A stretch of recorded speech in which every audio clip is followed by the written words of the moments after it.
সাবেক আইজিপি বেনজির আহমেদের মতো একজন সরকারি কর্মকর্তা কিভাবে অঢেল সম্পত্তির মালিক হন, এমন প্রশ্ন তুলে তার কর্মকাণ্ডে বিস্ময় প্রকাশ করেছে হাইকোর্ট। বিচারপতি কামরুল কাদের ও বিচারপতি খিজির হায়াতের দ্বৈত বেঞ্চ আজ এই মন্তব্য করেন।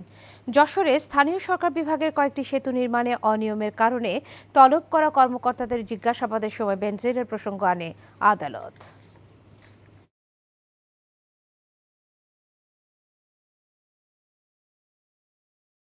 খুব দুর্ভাগ্যজনক, পুলিশ প্রধান যিনি এবং অত্যন্ত ব্রিলিয়ান্ট ছেলে, ও বেনজির, আমি জানি না, ও বোধহয় হি স্টুড ফাস্ট। তো এরকম মেধা সম্পন্ন ছেলে যখন এইভাবে সম্পদের পাহাড় গড়তে থাকে, তখন দেশ কিভাবে টিকবে? এভাবে একটু খেদুক্তি আদালত করছিলেন কোর্টের মধ্যে। এখন জন্ম সনদ দিয়ে খোলো বিকাশ স্টুডেন্ট অ্যাকাউন্ট। নিজের বিকাশ নিজে কর।